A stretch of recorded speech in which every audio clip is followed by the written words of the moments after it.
Hey everyone, so in this video I just wanted to go over a simple AI agent that you can start to use right away and get on the ground running. And it's perfect for people who are, getting new to the technology and new to the industry or, just new to using AI in general. It's a perfect entrance level tool that you can use. This one in particular is an AI agent that allows you to sort of give commands and book an event into your Google Calendar. And so this is the fundamental version, but then you can go ahead and add, more complicated things as you go along. But this would give you a fundamental use of AI agents and what is possible. So we'll just go right away, right ahead. So to start off, we'll just go over an overview of the whole build we have here, and ideally get you a perfect understanding of what does the AI agent need in order to be functional. And so if we start here, what we have is a trigger on the left side. We can see that we have one chat message received. That is your trigger. That is what allows your build to come into action, come to life. So there needs to be a trigger, and then the rest of the action starts, right? Like any other tool. So then you have your AI agents, which is the biggest part of this build here, right? The AI agent will be the star of the play here.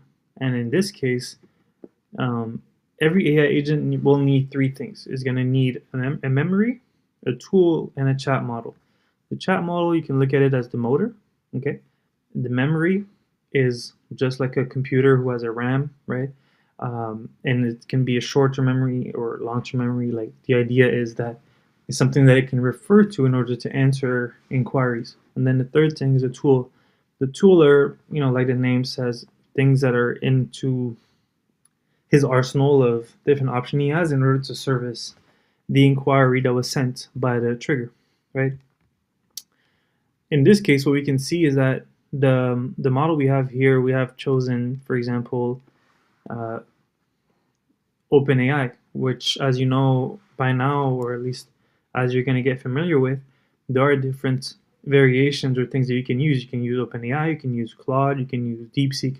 All these are different versions of motors, pretty much, to your AI agent. And the combination of these things becomes your AI agent, pretty much. Um,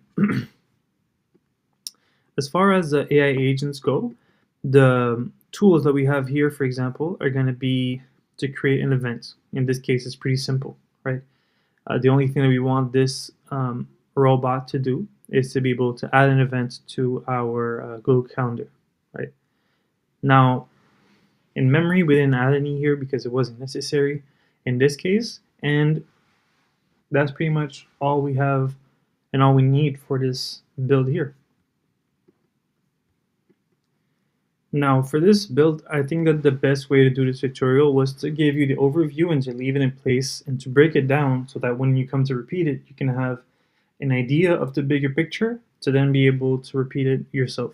In this case, when we're using Anyden here, which is a platform that helps you build AI agents, it's simply a question of adding nodes which are these bigger pieces, right? Every part of this robot, you could call it, is a node, and each one of these we can use to create the agent that we need.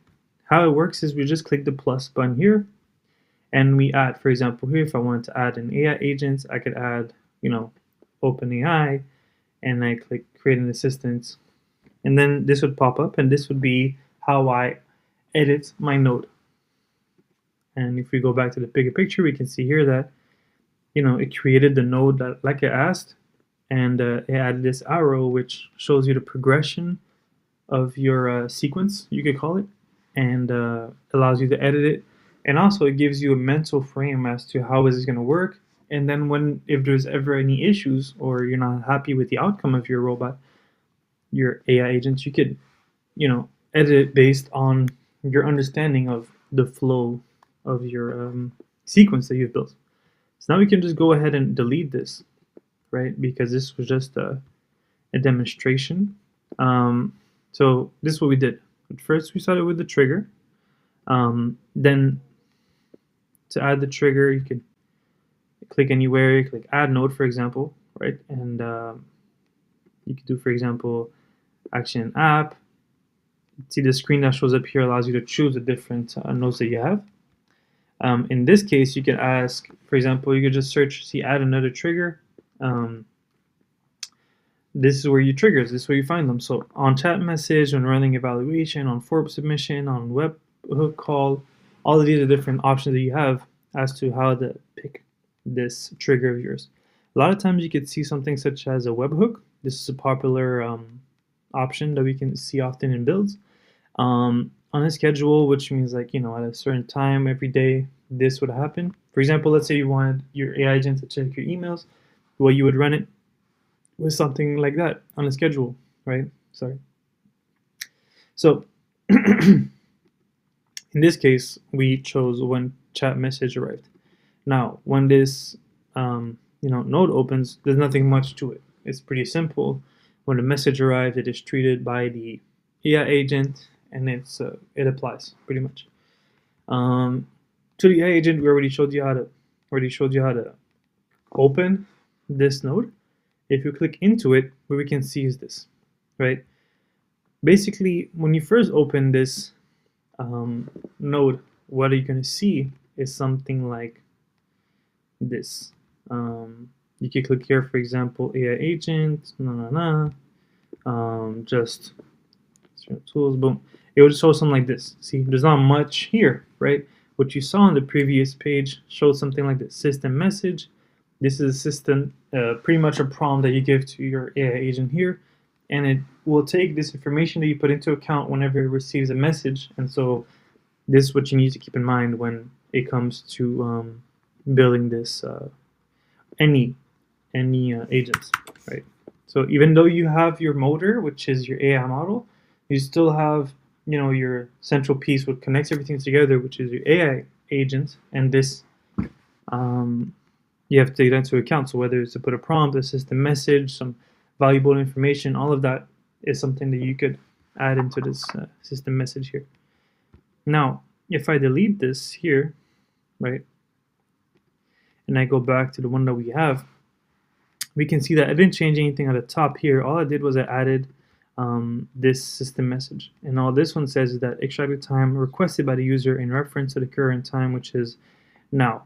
So I just wanted to make sure that my agent knows the time from which I want it to operate, so that it could apply that when it comes to the interactions that it has with the clients or the users in this case.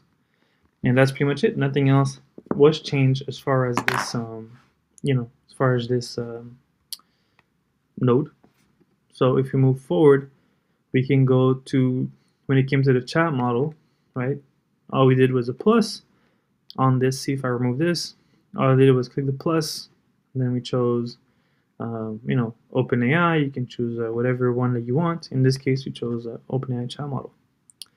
Now, if we connect it back, we can see the changes that we made here. All we did here actually was choose the list, the performance that we wanted to use. Like, the only difference in these different ChatGPT options here, these GPTs we could call them, are that they will use different amounts of money per usage, to put it simply. So they use more energy, more they use more based off just like a motor, based off the capabilities it has. So if you want something cheaper, or you know that you're gonna have a high usage of this, it could be interesting to go for something lower. But for starter, it's always safer to use the latest one. In this case, we'll use ChatGPT 4.1 Mini. And that's the only thing we changed there. Now in this case, as far as the tool, we added create an event, which is the only thing we want this bot to do. So when we came to create an event, here what you usually find is where you connect your Google Calendar account. If you click add credentials, create new credentials, is going to bring you to a page, and you just connect it to your Facebook, Google account, and then from there you can go ahead and have your credentials on your end-to-end page and simply sort of have updates created. It gives it the authority to.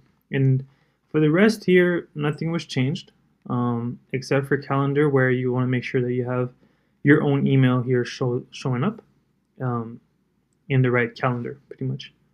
In this case, it was just my email. And you're going to see you often have this option, which is let the model define its parameter. And so there are some cases where, in this case, for example, see this gray, the start and the end. These were both, I put them as defined automatically by the model for the simplicity of this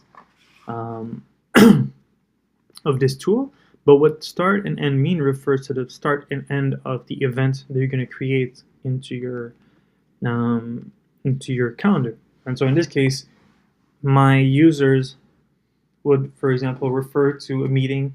Let's say it's for this. Let's say this was for a realtor. It would say, "Oh, can you book a tour for the 25th at 6 p.m." And then the AI agent would, usually from the test that I've done, book it for an hour, 2 hours. If I went and said, "Oh, book a dinner date for Friday at 2," it would book it for 2 hours, and it would just sort of use its own intelligence to do it. But you could, based off your user input, ask for more or less time. But that's why I put it as defined automatically by the model, because in this instant, it wasn't as sensitive of a task. So the next part would just be added summary. So in this case, it allows the model to name the event or describe it in a summary when it books it, pretty much, so that you know what it's about, and adds the title, default reminders, and that's the only thing I changed here. So nothing else has to be touched as far as that. And there you have it. This is everything that we have done as far as creating this agent, and we can go ahead and test it out right away. And we click here, we say, hey, I clicked open chat, you saw at the bottom, hey, book a meeting of an hour for Tuesday at 5 p.m. So you can see that it operates, it works. You want to make sure that your page is on active and you have saved the changes that you've made. And now you can see, hey, book a meeting now. Current date is now, upcoming fall. See, the upcoming, you can see the output here. Upcoming Tuesday falls on December 31st. Book meeting for Tuesday at 5 to 6 p.m. Now, if I go on my phone here,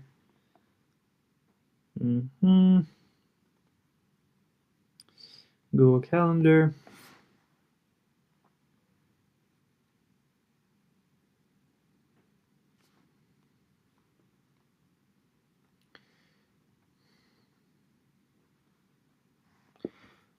anyways, might be difficulty connecting to my phone, but you get the gist of it.